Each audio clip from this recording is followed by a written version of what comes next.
നിങ്ങൾ യൂസ് ചെയ്യുന്ന ഐഫോൺ നിങ്ങൾക്ക് സ്ലോ ആയിട്ട് ഫീൽ ചെയ്യുന്നുണ്ടോ? നമ്മൾ ചില അപ്ലിക്കേഷനൊക്കെ ഓപ്പൺ ചെയ്യുമ്പോൾ അല്ലെങ്കിൽ ഫോട്ടോസൊക്കെ ഓപ്പൺ ചെയ്യുമ്പോൾ സ്ലോ ആയിട്ടാണ് ഓപ്പൺ ആവുന്നത് നിങ്ങൾക്ക് ഫീൽ ചെയ്യുന്നുണ്ടോ? എങ്കിൽ നിങ്ങൾ ഈ ഫോണിൽ ഈ സെറ്റിങ്സ് ചെയ്താൽ മതി. അപ്പോൾ സെറ്റിങ്സ് എങ്ങനെയാണെന്നുള്ള വീഡിയോ കാണിക്കാം. അപ്പോൾ വീഡിയോ ആണ്.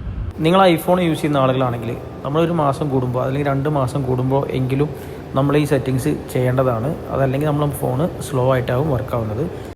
നമ്മൾ ഫോണിൽ സെറ്റിങ്സ് ഓപ്പൺ ചെയ്യുക. അതിൻ്റെ താഴത്ത് വന്നാൽ ആപ്പ് എന്ന് കാണിക്കും, ആപ്പ് ഓപ്പൺ ചെയ്യുക. അതിൻ്റെ അകത്ത് സഫാരി എന്ന് കാണിക്കും, ആ സഫാരി എന്നുള്ളത് നമ്മൾ ഓപ്പൺ ചെയ്യുക. എന്നിട്ട് നമ്മൾ വീണ്ടും താഴോട്ട് വന്നാൽ അവിടെ കാണിക്കുന്നുണ്ടാവും ക്ലിയർ ഹിസ്റ്ററി ആൻഡ് വെബ്സൈറ്റ് എന്നുള്ളത്. ഇത് നമ്മൾ ക്ലിയർ ഹിസ്റ്ററി എന്നുള്ളത് സെലക്ട് ചെയ്തിട്ട് മൊത്തം നമ്മൾ ക്ലിയർ ചെയ്യുക. എന്നിട്ട് നമ്മൾ വീണ്ടും താഴോട്ട് വന്നാൽ അവിടെ കാണിക്കുന്നുണ്ട് അഡ്വാൻസ്ഡ് എന്നുള്ളത്, അത് സെലക്ട് ചെയ്യുക. അത് സെലക്ട് ചെയ്താൽ മുകളിൽ തന്നെ ഫസ്റ്റ് കാണിക്കുന്നുണ്ട് വെബ്സൈറ്റ് ഡാറ്റ എന്നുള്ളത്, അത് സെലക്ട് ചെയ്യുക. അത് സെലക്ട് ചെയ്തിട്ട് അതിനകത്തും ഇതുപോലെ നമ്മൾ ക്ലിയർ അടിക്കുക. റിമൂവ് ആൾ വെബ്സൈറ്റ് ഡാറ്റ എന്നുണ്ടാവും, അവിടെ അടിച്ചാൽ മൊത്തം ക്ലിയർ ആക്കാവുന്നതാണ്. നിങ്ങൾക്ക് ഏതെങ്കിലും വെബ്സൈറ്റ് വേണമെന്നുണ്ടെങ്കിൽ നിങ്ങൾക്ക് എഡിറ്റ് ചെയ്തിട്ട് ഓരോന്ന് റിമൂവ് ആക്കാവുന്നതാണ്. അതിനുശേഷം ഹേ ശരി പ്ലീസ് റീസ്റ്റാർട്ട് മൈ ഐഫോൺ എന്ന് പറഞ്ഞാൽ ഇതുപോലെ ഓപ്ഷൻ വരും. നമ്മൾ ഫോൺ റീസ്റ്റാർട്ട് ചെയ്യാം.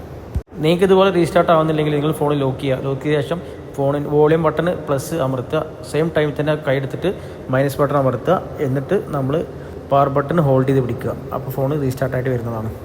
ഇതുപോലെ ഐഫോൺ പരമായിട്ടുള്ള വീഡിയോസൊക്കെ നിങ്ങൾക്ക് കിട്ടണമെന്നുണ്ടെങ്കിൽ നിങ്ങൾ എൻ്റെ ഇൻസ്റ്റാഗ്രാം ഒന്ന് ഫോളോ ചെയ്യുക.